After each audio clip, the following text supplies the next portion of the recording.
पर्यटकों को शानदार प्राकृतिक नजारे दिखाएगी। Vande Bharat express touch free doors, revolving recliner seats, GPS आधारित ऑडियो विजुअल यात्री सूचना सिस्टम, ऑन बोर्ड वाईफाई, दिव्यांगों के लिए सुविधाजनक कोच और कवच सुरक्षा सिस्टम जैसी कई सुविधाओं से सुसज्जित है।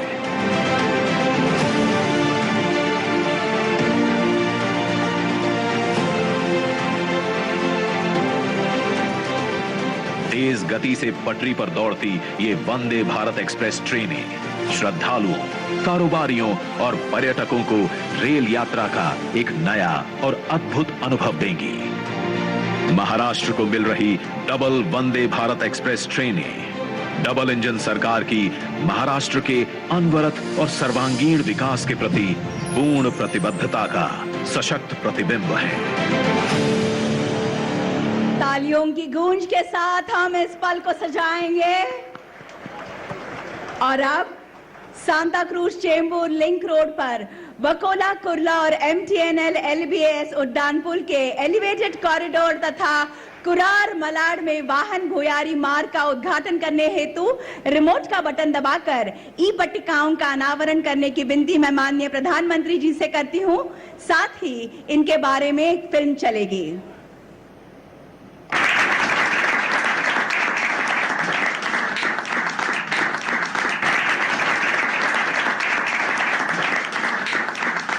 मुंबई, भारत की आर्थिक राजधानी और जीवन रेखा, प्रतिदिन विस्तार और प्रगति की ओर अग्रसर। इस वृद्धि में सहायता के लिए डबल इंजन सरकार द्वारा लगातार प्रयास किए जा रहे हैं ताकि यात्रा के समय और यात्रा की भीड़ को कम करने वाली अधिक सड़कें बनाई जा सकें। पिछले महीने माननीय प्रधानमंत्री जी ने एमएमआरडीए के मुंबई मेट्रो का उद्घाटन किया। उसके बाद बहुत कम समय में डबल इंजन सरकार के माध्यम से मुंबई के लोगों के लिए माननीय प्रधानमंत्री जी के कर कमलों द्वारा 2 और महत्वपूर्ण परियोजनाओं का उद्घाटन किया जा रहा है। उनमें से एक कुर्ला से वकोला तक और दूसरा एमटीएनएल जंक्शन से एलबीएस फ्लाईओवर तक नया पूरा किया गया एलिवेटेड कॉरिडोर है। 8.6 मीटर की 2 लेन चौड़ाई के साथ 3 किलोमीटर लंबे इस पुल को 300 करोड़ की लागत से बनाया गया है। इस एलिवेटेड कॉरिडोर के निर्माण से पहले कुर्ला और एमटीएनएल जंक्शन ट्रैफिक से भरे हुए थे। लोगों को रोजाना ट्रैफिक जाम और यात्रा में भारी देरी के कारण कठिनाइयों का सामना करना पड़ता था। उपनगरों में ईस्ट वेस्ट कनेक्टिविटी भी एक समस्या थी। ये corridor SCLR double decker rail overbridge का पूरक है और इसे वेस्टर्न एक्सप्रेस हाईवे से जोड़ता है। ये पहले इस कॉरिडोर के बिना संभव नहीं था। इस कॉरिडोर के उपयोग से वेस्टर्न एक्सप्रेस हाईवे से ईस्टर्न एक्सप्रेस हाईवे जाने वाले लोगों के समय में 20 मिनट की बचत होगी। एमटीएनएल जंक्शन से एलबीएस फ्लाईओवर जाने वाले लोगों के समय के 10 मिनट बचेंगे और ये एमटीएनएल जंक्शन पर भी भीड़ को कम करके आवागमन आसान करेगा। डीकेसी का व्यापारिक जिला इन कॉरिडोर्स के माध्यम से जुड़ा हुआ है, जिससे व्यवसायों को बढ़ावा मिलता है। छात्र समुदाय और दैनिक यात्रियों के समय की बचत होगी, जिसका उत्पादक रूप से उपयोग किया जा सकता है। उपनगरों में यातायात को आसान बनाने के लिए माननीय प्रधानमंत्री जी द्वारा उद्घाटन की जा रही अन्य महत्वपूर्ण मुख्य सड़क मलाड में कुरार विलेज सबवे है। कुरार में वेस्टर्न एक्सप्रेस हाईवे के दोनों ओर के लोगों को दूसरी ओर पहुंचने के लिए वेस्टर्न एक्सप्रेस हाईवे पर कुछ दूरी तय करनी पड़ती थी। कुरार अंडरपास इस ट्रैफिक को वेस्टर्न एक्सप्रेस हाईवे से दूर ले जाएगा और आवागमन को आसान करेगा। 40 मीटर लंबाई और 30 मीटर चौड़ाई के साथ इस सबवे में 7.5 मीटर चौड़ा कैरिजवे सड़क और दोनों तरफ 2.25 मीटर चौड़ा फुटपाथ भी शामिल है। ये 2 नई परियोजनाएं कुरार सबवे और एससीएलआर एलिवेटेड कॉरिडोर डबल इंजन सरकार द्वारा हर मुंबईकर के यातायात अनुभव को सुखद बनाने के निरंतर वादे के अच्छे उदाहरण हैं। बेहतर, तेज और well connected Mumbai. MMRDA, Mumbai की सेवा में हमेशा। देवी और सज्जनों, साईं बाबा के दर्शन हेतु उनके अनगिनत भक्तों के लिए भारतीय रेल का उपहार छत्रपति शिवाजी महाराज टर्मिनस मुंबई और साईनगर शिरडी के बीच चलने वाली देश की 10वीं वंदे भारत एक्सप्रेस की शुभारंभीय सेवा को हरी झंडी दिखाकर रवाना करने की विनती मैं माननीय प्रधानमंत्री जी से करती हूं।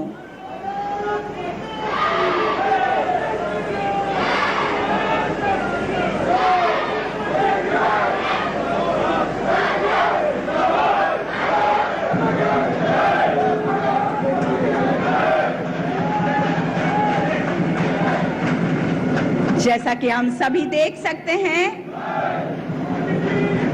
साईनगर शिरडी जाने वाली छत्रपति शिवाजी महाराज टर्मिनस मुंबई से लेकर साईनगर शिरडी के बीच चलने वाली देश की 10वीं वंदे भारत एक्सप्रेस का शुभारंभ हो चुका है।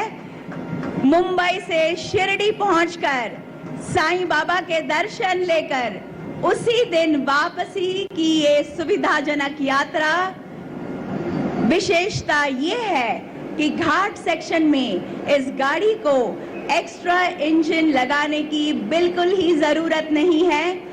प्रगति की जीवन रेखा, विरासत के साथ विकास, ये कहना निश्चित ही उचित होगा।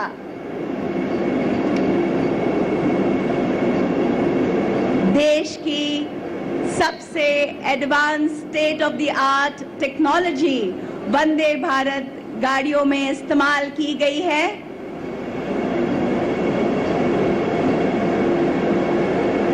अत्यंत आरामदायी ऐसी ये यात्रा होगी, इसके बारे में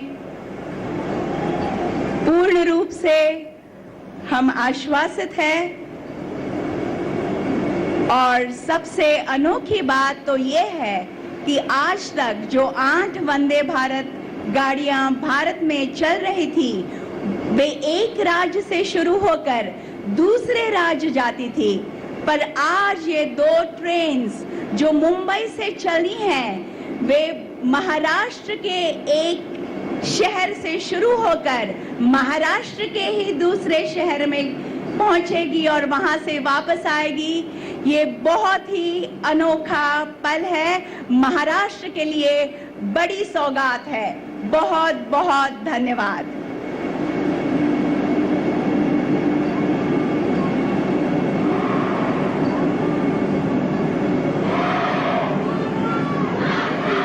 देवी और सज्जनों, राष्ट्र की उन्नति के लिए दिन रात एक करने वाले, देश की छवि अंतर्राष्ट्रीय स्तर पर उजागर करने वाले विकास पुरुष भारत के प्रधानमंत्री माननीय श्री नरेंद्र मोदी जी से मैं आग्रह करती हूं कि आज के इस अत्यंत आनंद के तथा अविस्मरणीय अवसर पर अपनी ओजस्वी वाणी तथा बहुमोल विचारों से हमें उपकृत करें।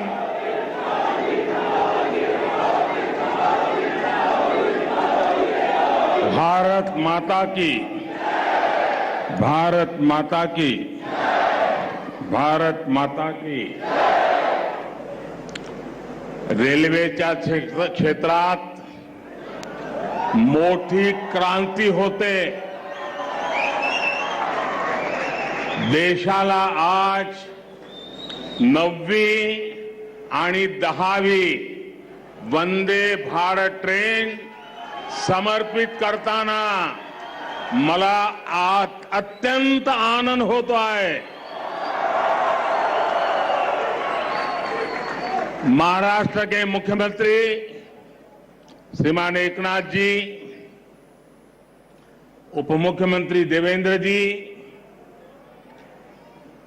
मंत्रिमंडल के मेरे साथीगण, महाराष्ट्र के मंत्रीगण, सभी सांसदगण, विधायकगण, अन्य सभी महानुभाव, भाइयों और बहनों, आज का दिन भारतीय रेल के लिए, विशेष रूप से मुंबई और महाराष्ट्र की आधुनिक कनेक्टिविटी के लिए बहुत बड़ा है।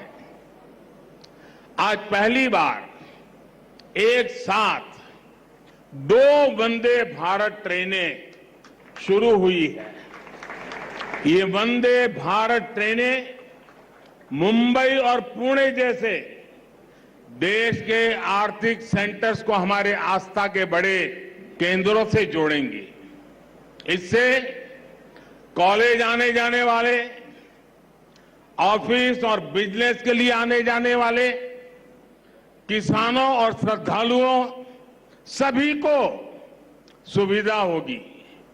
ये महाराष्ट्र में पर्यटन और तीर्थ यात्रा को बहुत अधिक बढ़ावा देने वाली है। शिरडी में साईं बाबा का दर्शन करना हो, नासिक स्थित रामकुंड जाना हो, त्र्यंबकेश्वर और पंचवटी क्षेत्र का दर्शन करना हो, नई वंदे भारत ट्रेन, ये सब बहुत आसान होने वाला है। इसी प्रकार मुंबई सोलापुर वंदे भारत ट्रेन से पंढरपुर के विठ्ठल रखुमाई, सोलापुर के सिद्धेश्वर मंदिर, अक्कलकोट के स्वामी समर्थ या फिर आई तुलजा भवानी के दर्शन अब सबके लिए और सुलभ हो जाएंगे।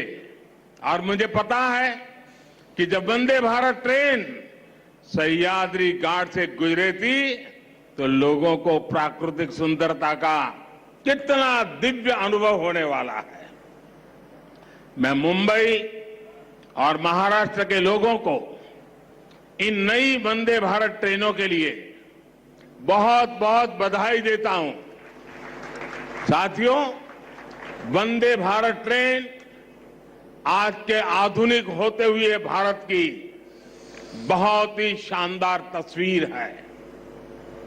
ये भारत की स्पीड, भारत के स्केल दोनों का प्रतिबिंब है। आप देख रहे हैं कि कितनी तेजी से देश वंदे भारत ट्रेन लॉन्च कर रहा है। अभी तक 10 ऐसी ट्रेनें देश भर में चलनी शुरू हो चुकी है। आज देश के 17 राज्यों के 108 जिले वंदे भारत एक्सप्रेस से कनेक्ट हो चुके हैं। मुझे याद है एक जमाना था जब सांसद चिट्ठी लिखा करते थे कि हमारे क्षेत्र में स्टेशन पर ट्रेन को रुकने का कोई प्रबंध कीजिए, 1-2 मिनट का स्टॉपेज दे दीजिए। अब देश भर के सांसद जब भी मिलते हैं तो यही दबाव डालते, यही मांग करते हैं कि हमारे यहां भी वंदे भारत ट्रेन चला दीजिए। एक क्रेज है आज वंदे भारत ट्रेनों का। साथियों, मुझे खुशी है कि आज मुंबई के लोगों का जीवन आसान बनाने वाले प्रोजेक्ट भी यहां शुरू हुए हैं। आज जिस एलिवेटेड कॉरिडोर का लोकार्पण हुआ है वो मुंबई में ईस्ट वेस्ट कनेक्टिविटी की जरूरत को पूरा करेगा। मुंबई के लोगों को बहुत दिन से इसका इंतजार था। इस कॉरिडोर से हर रोज 2 लाख से ज्यादा गाड़ियां गुजर पाएगी और लोगों का समय भी बचेगा। अब ईस्टर्न और वेस्टर्न सबर्बन इलाकों की कनेक्टिविटी इसके कारण बेहतर हो गई है। कुरार अंडरपास भी अपने आप में बहुत अहम है। मैं मुंबईकरों को इन परियोजनाओं के पूरा होने पर विशेष बधाई दूंगा। साथियों, 21वीं सदी के भारत को बहुत तेजी से अपने पब्लिक ट्रांसपोर्ट सिस्टम को सुधारना ही होगा।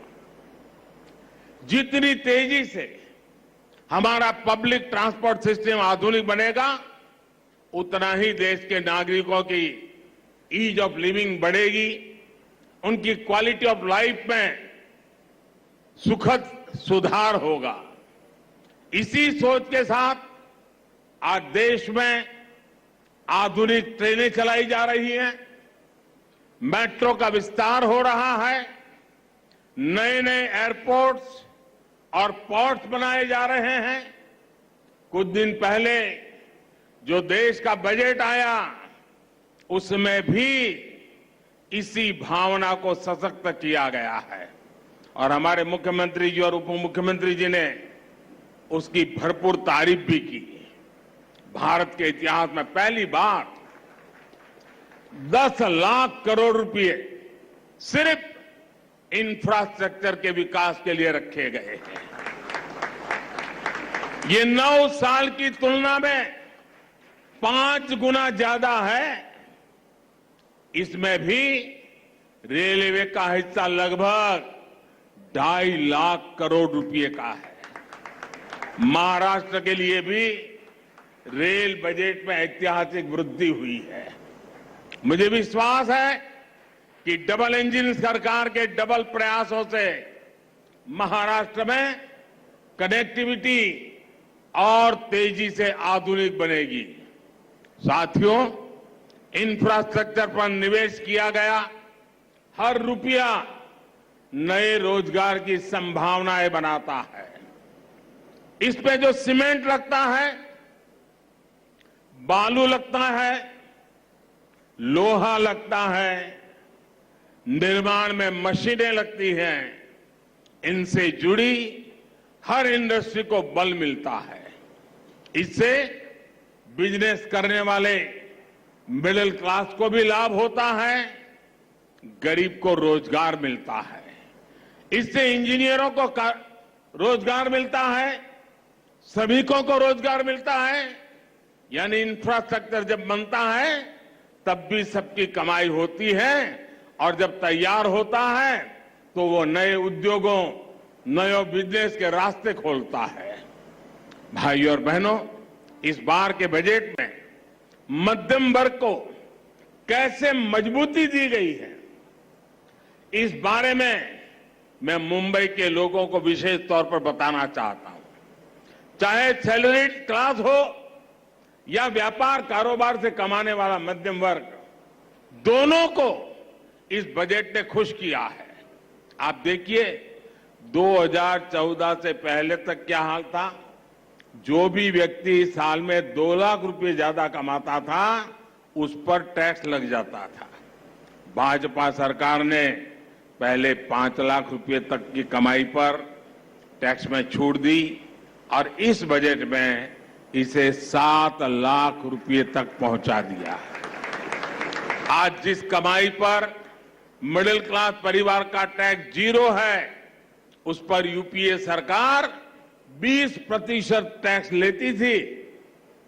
अब ये युवा साथी जिनकी नई नई नौकरी लगी है, जिनकी मासिक आय 60-65 हजार रुपए तक की है, वे अब ज्यादा निवेश कर पाएंगे। गरीब और मध्यम वर्ग के हित में काम करने वाली सरकार ऐसे ही निर्णय लेती है। साथियों, मुझे पूरा विश्वास है कि सबका विकास से सबका प्रयास की भावना को सशक्त करने वाला ये बजट हर परिवार को ताकत देगा, हम सभी को विकसित भारत के निर्माण के लिए अधिक प्रोत्साहित करेगा। फिर एक बार मुंबई सहित पूरे महाराष्ट्र को बजट और नई ट्रेनों के लिए बहुत बहुत बधाई देता हूं, बहुत बहुत शुभकामनाएं देता हूं। आप सबका धन्यवाद। माननीय प्रधानमंत्री महोदय जी, आपका संबोधन सौगात के रूप में बरकरार रहेगा। मैं दिल की गहराइयों से आपके प्रति आभार ज्ञापित करती हूं। बहुत बहुत धन्यवाद।